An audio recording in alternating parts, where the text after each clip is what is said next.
Banyak banget orang live TikTok, live di social media, tangannya nggak gerak. Diem aja gini nih. Kaku. Kadang-kadang cuman begini ngomong. Ngomong. Gitu kan. Nggak pernah di tengah. Nggak pernah di tengah. Iya. Justru zonanya di mana? Nah, speed itu penting. Simple, terapi aja. Di video gua ada kan. Lu suka lagu apa? Seslow lagunya Celine Dion. Nah, ini yang sekarang terjadi adalah masih banyak orang mikir bahwa public speaking itu buat MC dan penyiar radio dan presenter. Ngomong-ngomong, orang tuh pernah kesel sama lu di podcast ini Oh, iya? soal gorengan. Banyak banget itu. Lu Sampai pada ngomongnya- berantem kan? Iya.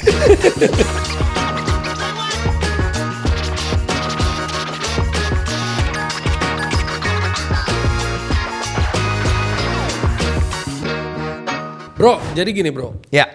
Dalam berkomunikasi kita kadang-kadang kelabakan bro. Kelabakannya kenapa nih? Ada gestur yang salah. Atau Kadang- justru gesturnya nggak gerak sama sekali? Iya. Nggak ada sama Iya. sekali. Kaku. Kaku. Ya. Kadang-kadang cuman begini ngomong.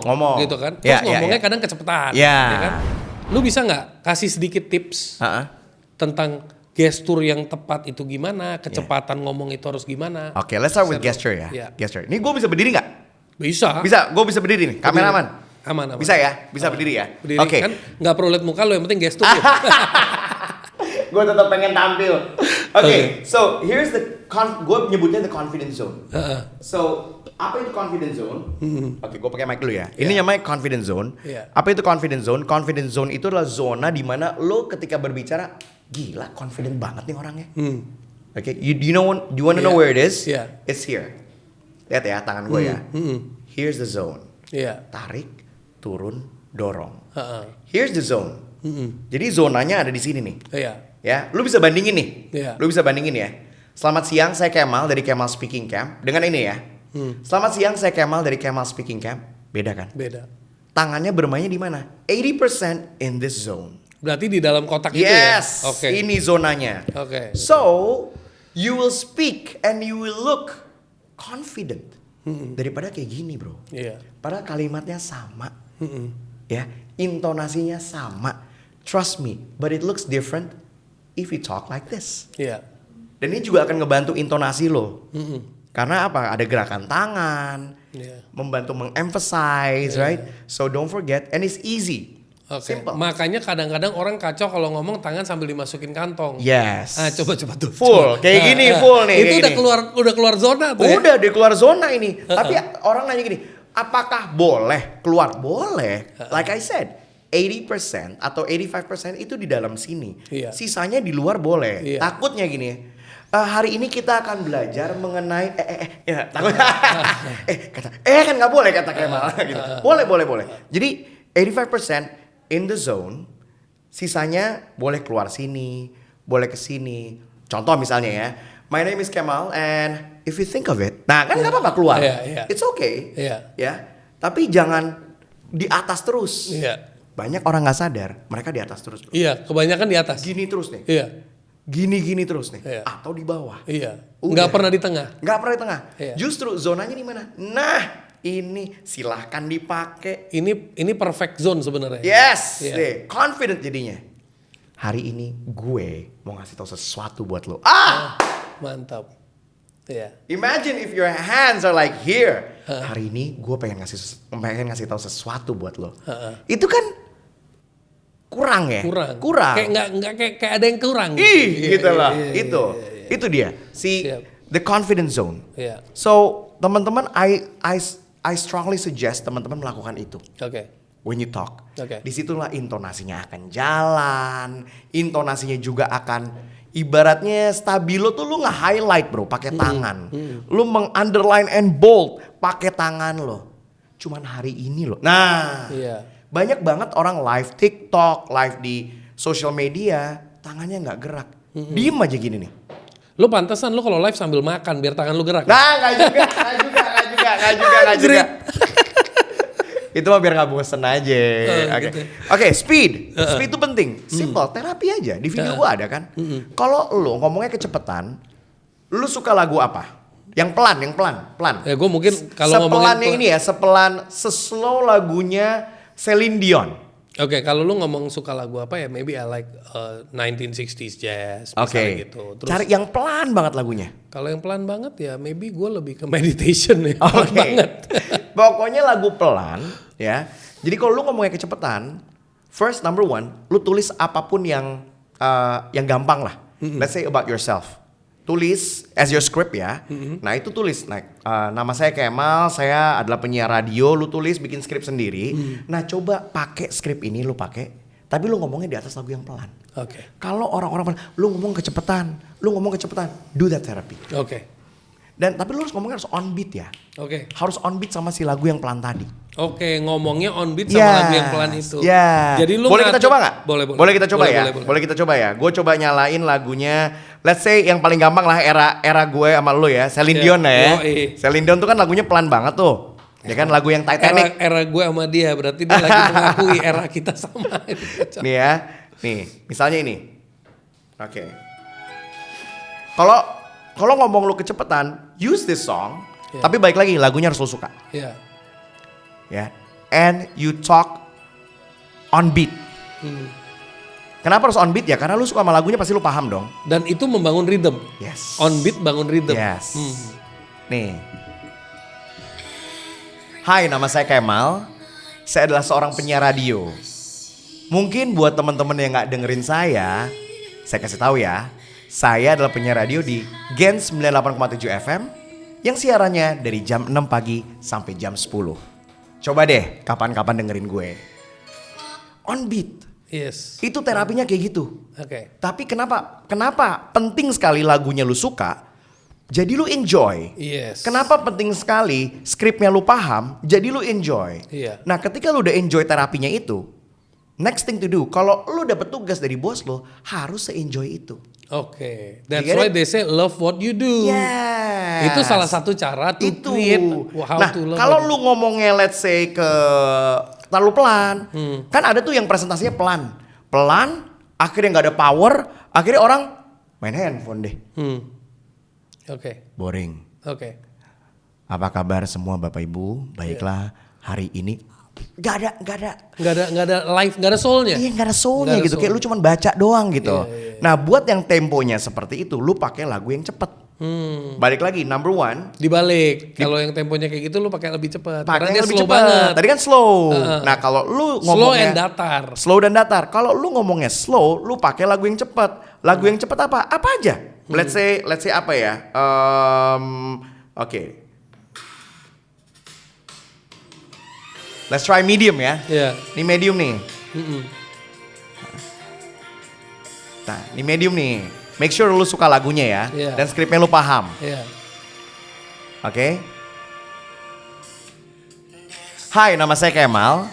Saya adalah seorang penyiar radio. Tapi, buat yang gak tahu saya, coba deh dengerin Gen 98,7 FM. Saya siaran dari jam 6 sampai jam 10 pagi. Selain itu, saya juga seorang coach public speaking, tapi saya nggak mau pakai kata public speaking lagi. Saya lebih suka pakai kata speaking skill. Iya. Nah, itu aja bro. Yeah. That's the therapy. You gotta do it again and again and again and again and again and again until you get the perfect rhythm. Iya. And the rhythm is instilled ya, instilled ke dalam kita punya subconscious. Betul. Jadi kita kayak udah tahu tuh. Karena repetition. Iya. Gitu. Repetition is the mother of all. Ya. Simple kan? Iya, simple. Tapi balik lagi kuncinya lagunya. Kalau lu nggak suka sama Celine Dion, oh kata Coach Kemal harus Celine Dion. Enggak. Lagunya yang lu suka. Yang lu suka. Ya. Tapi pelan. Mungkin ada eranya Tulus, pakai lagunya Tulus. Iya. Eranya Kahitna, pakai lagunya Kahitna. Oke. Ya. Tadi lu ngomong penting banget kalau kita berkomunikasi sama orang, itu bukan hanya aja belajar gimana mengutarakan apa yang ada di pikiran. Ya. Juga tahu intonasi dan juga yang paling penting adalah menganalisa. Yes. Menurut gue penasaran nih, analisa lu terhadap gue gimana? Mumpung ada coachnya dong.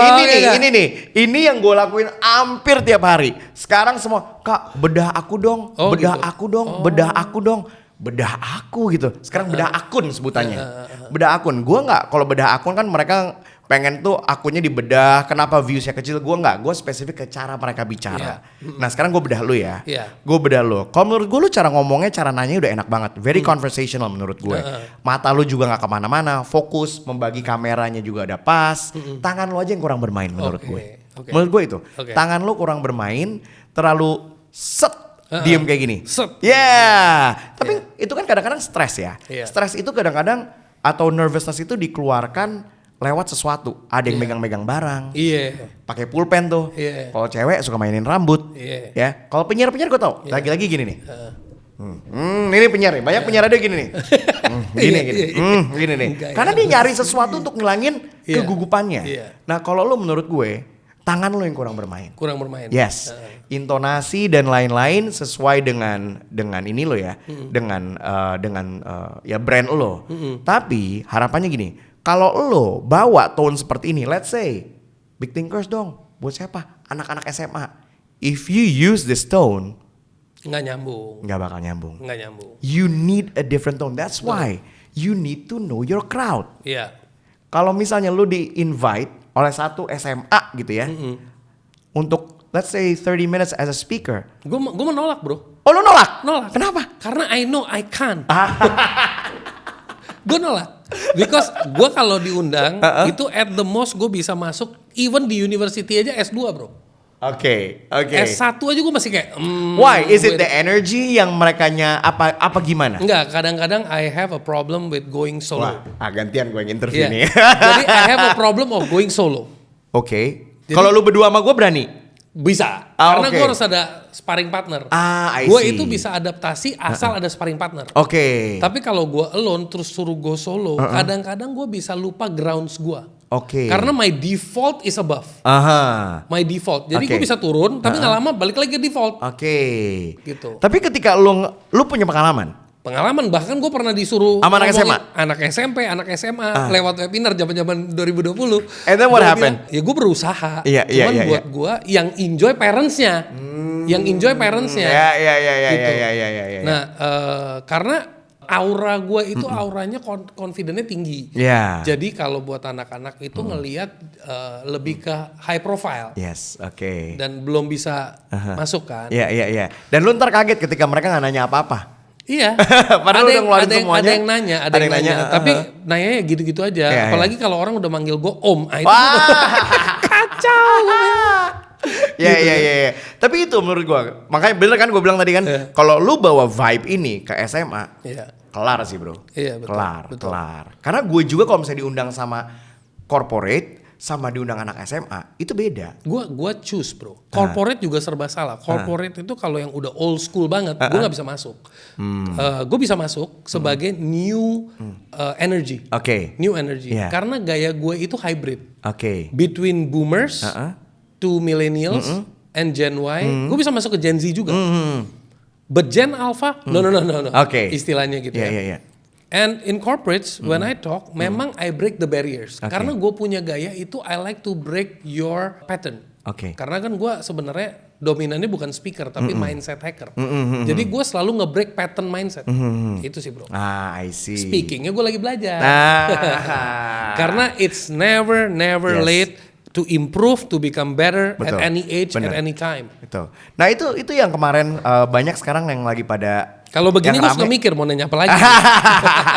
Lo tau nggak taktik interviewer kalau ketika mereka gini, oke, Bro Sunil, gue ada pertanyaan buat lo. Itu mereka lagi mikir lo.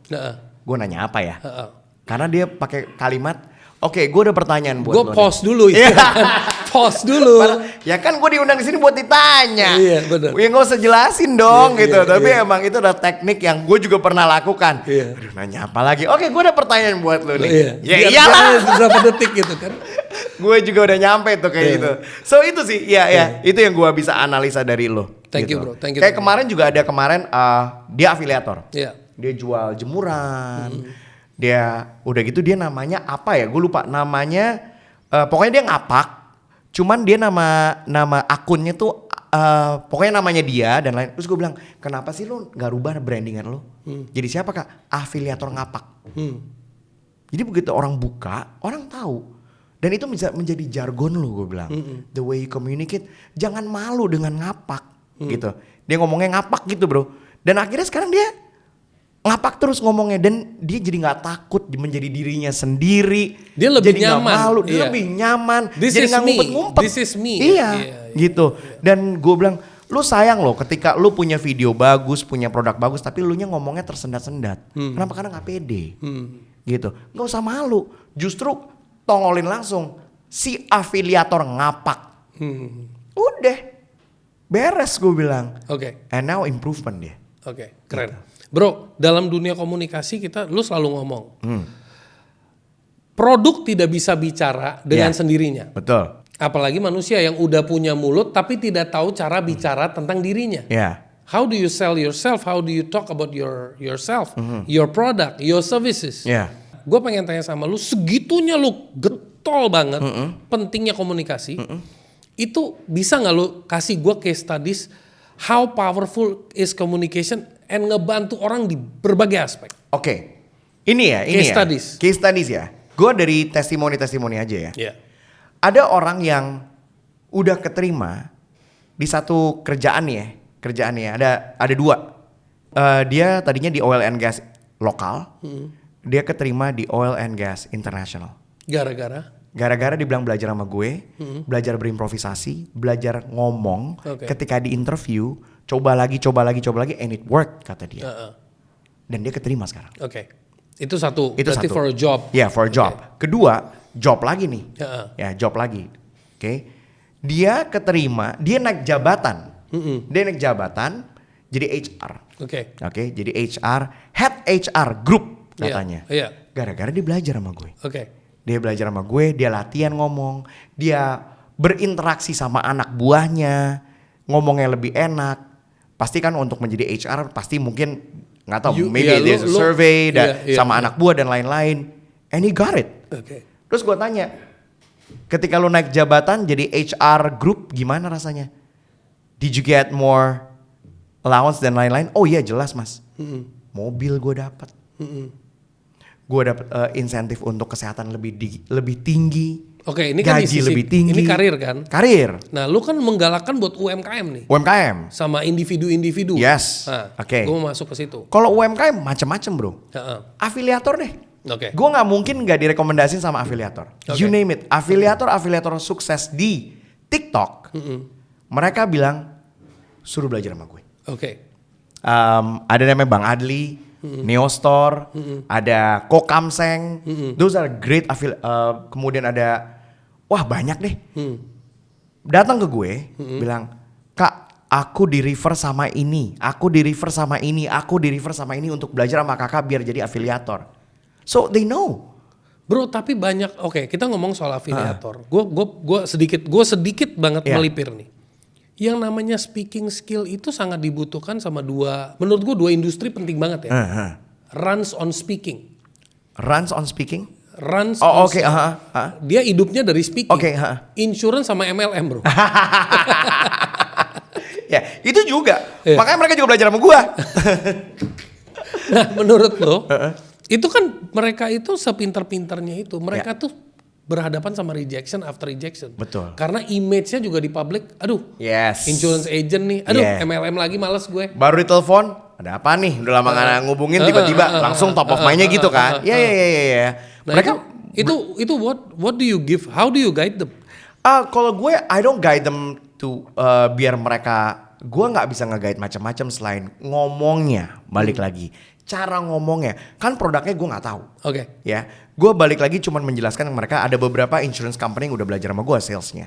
Ya, we're talking about international brands yang udah nge-hire gue untuk datang ketemu offline sama mungkin waktu itu I think around 50 to 100 people. Nah itu gue jelasin ke mereka how to talk-nya. Ketika ngejelasin ke ibu-ibu, ngejelasin ke bapak-bapak. Beda banget ya. Ngejelasin ke anak-anak, first jobber yang butuh insurance. Itu lu angle kreativitasnya gak boleh sama. Iya, nggak boleh pakai SOP itu ya. Iya, nggak bisa sama gitu. Si ibu-ibu yang udah mau pensiun ini. Berarti mereka semua pakai framework sih. I don't know. Frameworknya yang bikin kreativitasnya kunci. Nah itu dikiranya udah template aja nih. A, script. B, C, D, udah samain aja semua. Gue bilang nggak bisa sama. Ketika lu ketemu sama anak muda, lu harus mikir dulu nih, audience lu nih anak muda. Oke, gue mau ketemu sama anak muda. Dia umur 28 tahun. Dia ini belum punya keluarga. Oke, kira-kira goalsnya apa? Nah itu lu masukin sesuatu yang interestnya sama dia aja. Iya. Kalau lu ketemu, lu pakai omongan yang lu pakai sama ibu-ibu, yang ibu-ibu mungkin seumuran yang udah punya 3 anak, udah mau pensiun, udah nggak relate sama si anak muda ini. Jadi mau nggak mau lu harus adapt, use your creativity, biar bisa adapt sama si anak ini, gitu. Sama. dipakai juga buat si ibu-ibu atau si bapak-bapak, nggak bisa sama. Gitu. Tapi cara ngomongnya ya sama, tetap dengan artikulasi yang enak, intonasi yang bermain. Tapi intonasi kayak yang ibu-ibu sama yang anak muda kan nggak sama. Oke. Nggak sama kan, gitu. Itu yang lu harus tahu. That's why always know who's your audience.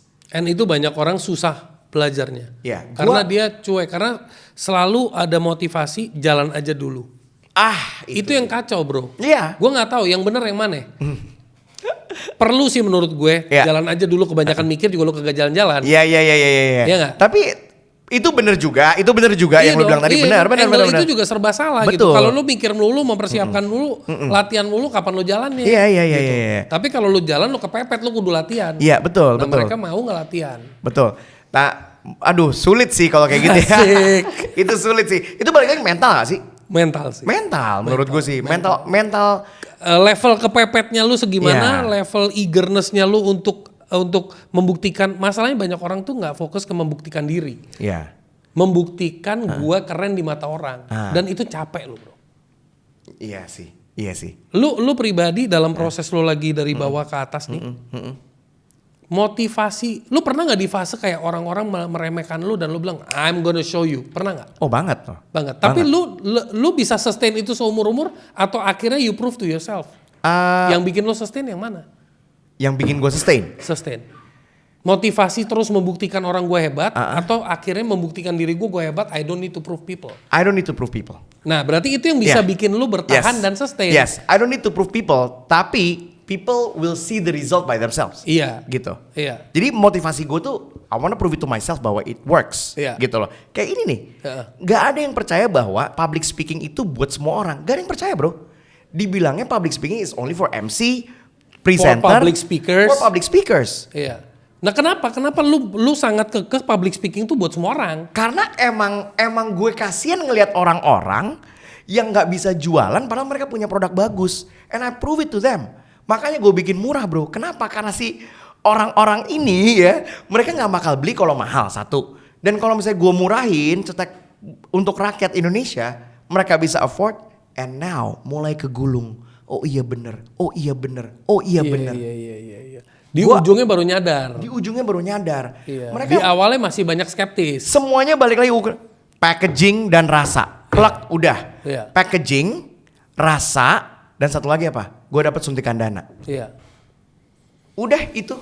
And then next what? You need to communicate your product, bro. Iya benar. You need it, bro. Gitu loh.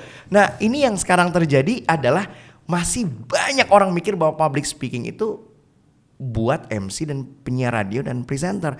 And now I prove them. Bahwa look at it right now. Sekarang gue yang hire gue sekarang untuk companies banyak bro. Dan mereka udah kebuka pikirannya. Kemarin gue sama salah satu kementerian gue bilang sama mereka bukan cuman internalnya aja. Tapi kan lu ngurusin A dan B, mereka juga butuh. Iya, Mas Kemal. Government juga punya problem di PR kan. Yes. Setiap policy yang mereka keluarkan nyampe nggak ke rakyat dengan konteks yang tepat. Nah, itu tricky sih tapi mereka ya.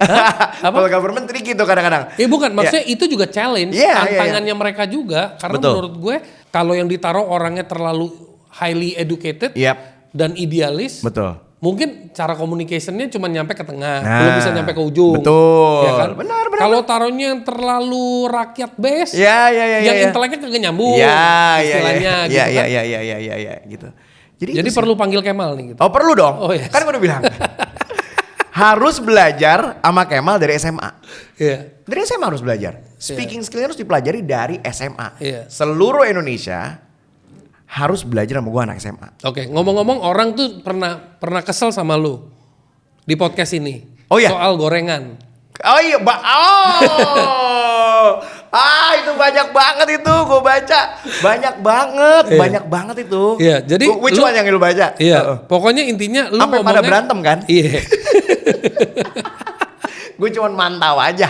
Iya. Jadi orang tuh keselnya gini, lu tuh ngomongnya gampang banget gitu, kayak ngegampangin banget. Ya kan, gaya lu gitu ya. Lu pikir jualan gorengan tuh gampang cuman ngomong terus tambahin penambahan penjualannya akhir tahun akhirnya ngumpul. Emang gorengan nggak butuh modal dan sebagainya. Nah coba lu jelasin konteksnya pada saat lu ngomong itu gimana meningkatkan penjualan. Gini. Lu jelasin konteksnya biar lebih paham. Iya, gini. Kan gua bukan betul kan orang pada itu kan cuman jualnya doang, belum ada apa tadi modalnya nggak dihitung. Betul. Tapi kan kita nggak usah nge-guide kayak babysitter sedip itu kan. Kita kan sama-sama paham semua ada modalnya, semua juga pasti ada ongkosnya dan lain-lain gitu. Tapi kan it's still better than doing nothing. Iya. Jadi konteks lo adalah kalau lo biasa jualan 100.000 sehari, omset lo, dengan lo modal ngomong. Gimana kemarin lo ngomongnya nggak mau dicoba aja nih cirengnya? Gimana coba? Ya kan kemarin kan gitu kan. Pak cirengnya nggak mau nih. Baru saya angkat nih dari gorengan. Bu pisangnya nggak mau bu. Pisangnya lagi bagusnya nih bu. Nih pisangnya nih bu. Lagi enak-enaknya. Mau dicoba nggak bu? Gitu. Kan itu kan ada yang akan ada tambahan. Kalau yang mau ya jadi tambahan. Jadi tadi kemarin gue nambahnya 4.000 kalau nggak salah ya. 4.000. Maksudnya 4.000 kali 10 orang sehari tambahnya doang nih. Berarti ada tambahan 40.000. 40.000 tambahannya doang ya. 4.000 kali 10 40. 40 kali sebulan 1, sekian. Ya 1, sekian. Kali setahun. Iya kurang lebih 16 juta lah. 16 juta. Kurang lebih. Iya. Diserang. Dibilang katanya lu nggak ngitung modal. Iya. Ya, itu kan ngomongin omset, penambahan omset. Masa harus gua breakdown ya kan. Tapi maksudnya gini. Kalau misalnya lu mau berargu di situ, ya udah lu jualan nggak usah ngomong deh, udah simpel itu aja. Silakan, berani nggak lu jualan diem aja. Silakan, do it. Lu dikasih nih, ada TikTok nih bro, ada Instagram nih, lu diemin aja. Lu diemin aja, nggak usah pakai. Gua nggak mau, gua nggak pakai. Ya udah nggak apa-apa. Kemarin ada di podcastnya siapa tuh, gue lihat makanan Indonesia katanya udah tidak dihargai lagi. Di podcast meeting kerja. Ini ya, lu kan yang bilang. Yang mie ayam lu kan? Lu kan itu gua apa yang? Itu kan sama-sama ini gue, sama-sama kayak pemikiran gue. Ayam goreng saat ini anak bocah mau ayam goreng nggak? Mau. Yang diingat sama mereka bukan ayam Kalasan. Bukan ayam goreng Suharti, bukan Mbok Berek. Top of mind mereka adalah fried chicken. Mereka nggak ingat ayam bumbu Bali lah, ayam ini nggak ada. It's true. Meskipun di situ ada argumennya juga ya, kan costnya mahal, bla bla bla bla bumbunya. I read that gitu ya. Terus itu menurut gue wow gitu. Tapi gue bener kok, gue juga ngerasa hal yang sama. Makanan Indonesia itu bentar lagi punah di negaranya sendiri. Trust me. Trust me. Karena konteksnya di sini adalah kita kurang menyuarakan kerennya makanan itu. Kurang menyuarakan. Dan kurang, gue nggak tahu, nggak ada sense of pride. Gue karena gini ya. I've been to many countries dan gue bisa ngerasain gimana mereka proudnya sama makanan lokal. Jadi kayak contohnya misalnya kayak gue ke India, ya kan? Gue harus kasih contoh itu biar gampang ya, biar penonton relate. Bombay relate gitu. Meskipun gue lahir di Jawa Timur dan gue suka banget sego pecel. Disclaimer dulu nih. Disclaimer biar gak salah gitu kan. Tampang Bombay jiwa RI. Nah karena gue pernah, let's say. Tapi di India itu, tadi gue lagi bahas, itu adalah orang sana itu sangat proud sama dia punya basic food. Basic food lah. Kalau kita basic food misalnya nasi goreng nih. Di sana tuh misalnya namanya dal. Dal. Dia orang proud dan dia orang dapat makanan itu tuh kayak wow gitu. This is a basic staple food. Tapi this is a very very luxury because ini kayak food from the heart. Karena lu makan dari kecil basic gitu kan. Jadi kalau lu pergi kemana aja, pokoknya orang Indian origin kalau dia travel ke sini, gua kalau teman-teman yang dari sono datang ke sini, gua bilang mau makan apa? Bisa dapat dal sama nasi nggak? Istilahnya gitu. Tetap, ya. Sesimpel itu aja gue udah bisa I feel connected to my homeland. Same thing kalau kita orang Indonesia pergi ke luar negeri. Lu dapat nasi sama ayam goreng atau nasi goreng kampung, bahasanya gitu, nasi goreng kampung. Lu langsung connected tuh because you feel connected. Emotionally connected. Tapi kan maksud lo bukan cuma satu, ada beragam nih. Ada beragam, betul. Kayak gue juga bingung ya, how the government itu bisa ngebanggain produknya. For instance ya, I stayed in Europe for 6 to 7 years. Itu gue bisa tahu gimana bangkrutnya ya toko donat nomor 1 di dunia di Eropa. Oke. Karena mereka sukanya. Itu lo saksiin depan Gue mata. saksiin. Cause they like croissant. Why do I have to eat American donuts? I have croissant, I have pain chocolat. Why do I have to eat that? Jadi diangkat local pride. Iya. Dan lokalnya begitu bro. Oke. Gitu. Pizza yang dari Amerika, lu taruh di Eropa, nggak kena bos. Karena mereka proud sama, gue punya pizza Eropa bro. Nasionalisnya diangkat ya. Nah. Jadi food bisa connect ke nasionalis. Satu lagi. Gue kemarin ke Jepang sama istri gue. Ada anak, wih bajunya keren, anak bocah nih. Lagi nunggu, gue di pinggir jalan, lagi ngopi sama istri gue. Lo tau nggak si anak muda ini makan apa? Ubi. Ubi. Baju hypebeast makan ubi. Lu bisa lihat itu nggak di Indonesia? Anak pakai baju hypebeast di pinggir jalan makan ubi Cilembu. Ada nggak? Enggak, gue nggak pernah lihat. Makan croissant mungkin nggak? Mungkin. Karena dia everything connect keluar, bukan ke lokal. Exactly. Itu gua sampai terheran loh. Wow, mereka bangga ya sama produk. Ubi is famous loh di Jepang. Iya. And Is it everywhere. basic food? It's a basic food. Dan Okay. mereka makan ubi aja sambil ngobrol. Iya. Gue bilang nih, wah ini nggak mungkin sih. Padahal kita kalau kita di Indonesia kalau makanan rakyatnya itu ubi, Yeah. kacang, Yes. jagung ya. Yes, dan gue nggak tahu siapa yang bisa ngangkat pride itu. How? Kalau nggak makin punah pak. Beneran. Jadi how do you teach people to think big? How do I teach people to think big? It's always to think about your future and please care about your future. Care about your future. If you want to care about your future and the nation, think big. Oke. Yang gue bikin ini sekarang kan sesuatu yang I want to make something big buat Indonesia bro. Yeah, you're doing something that has a big impact. Yes, gulungan ini nggak bakal dirasain setahun 2 tahun. Hopefully akan dirasain sampai ya nanti. Iya, pas 2045 lah Indonesia 2045. Emas tuh ada Yes. dampaknya nih. Kalau gue sih maunya 2025 ya Pak. Iya, 2045 gue udah tuaan nih bro. Iya, benar. 2025 menyala lewat bicara. Iya. Gitu. Kemarin ada yang bilang ke gue, nih ada nih kemarin ya. Aku belajar sama Mas Kemal. Roda ekonomi aku berputar. Mas Kemal adalah pahlawan bagi keluarga kami. Awesome. Gue bilang gini, bukan gue pahlawannya. You are the hero. Iya. Gue cuman penyedianya doang. Iya. Fasilitator. Gua Fasilitator. fasilitator. Gak semua orang punya kemauan hebat kayak lo. Iya. So I'm not the hero. You Benar, are gue the setuju. hero. Ujung-ujungnya the one who is doing it Yes. is the final Yes. hero.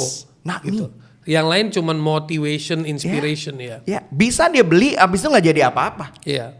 Main game, I don't know, whatever. Tapi you're the one yang menjadi hero bagi keluarga lo, bukan gue. Mantap. Begitu gue baca, dia komen pas gue live, I cried man, seriously I cried. Ya of course itu touching bro. Wah, parah touching sih. banget sih. Buat gue sih, wow. Karena itu udah bukan duit sih. Yeah. When Wah. apa yang kita lakukan itu kalau bisa Yes. merubah hidup orang, Yeah. itu kayak tangan Tuhan bermain. Yes, betul. Kayak ini bukan gue nih. Jadi- ini kayak Yeah. ada forces yang Betul. lagi empower gue nih gitu Yeah. kan. And that was itu doa gue waktu gue ulang tahun. Have I told you the story about No. doa gue mungkin ya di kepala 40 tahun, which is nearly 4 years ago. Gue doa gue gini, ya Tuhan berikanlah saya, gue masih gini, acara televisi yang menginspirasi agar saya bisa memberikan inspirasi dan membantu banyak orang. Seperti acaranya Hitam Putih, Deddy Corbuzier atau Kick Andy. Yeah. Gue pengen tuh acara kayak. Mungkin gue nggak dilihat back then. Kenapa? Mungkin my size was different. Gue image-nya lucu. Jadi gue nggak dapat acara kayak gitu. Tapi dengan gue nggak dapat, tapi Tuhan memberikan gue ide untuk bikin ini. Iya. Karena kalau mungkin lu dapat lu terlena. Betul. Mungkin Mungkin. nggak dapat yang greget kayak sekarang. Iya, mungkin betul kata lo. Karena gue udah mungkin dengan televisi dan lain-lain, akhirnya gue nggak konsen ke si Yes. Kemal Speaking Camp. Iya. Dengan Kemal Speaking Camp ini, dengan gue dapat, yang namanya testimoni banyak banget. Akhirnya gue baru sadar, oh ini doa gue. Jadi ini yang sebenarnya bikin Ini. lu konsisten Yes. TikTok tiap hari tanpa lelah ya. Tanpa lelah. Ini ya doa gue 4 tahun yang lalu. Ya Tuhan berikan saya acara Waktu itu masih acara TV ya, cuman kan TikTok belum gede, sosial media belum gede. Yang bisa memberikan dampak positif kepada orang lain. Here I am right now. Yes, keren. Itu bro. That's why you are here right now. Yeah. Jadi bukan public speaking tapi berani dulu. Iya. Keberanian itu dikeluarin. Itu yang gue ajarin ke anak-anak gue. Dan gue strongly recommend buat parents yang pengen ngajarin anak-anaknya, jangan langsung masukin ke sekolah. Jangan, takutnya mereka buntu gitu. Transisi apa yang terlihat dari lo yang terjadi di dunia radio station till today with podcast, social media. Yeah. It's getting louder and louder and louder. Dan itu gue gak nyangka, ternyata sekarang udah kejadian di radio. Gue ngomongin Jakarta ya, one by one, radio di Jakarta itu bungkus. Temen-temen gue penyiar-penyiar radio udah out. Masalahnya apa? Di radio, lu kontenin, hilang. Dia ada terus.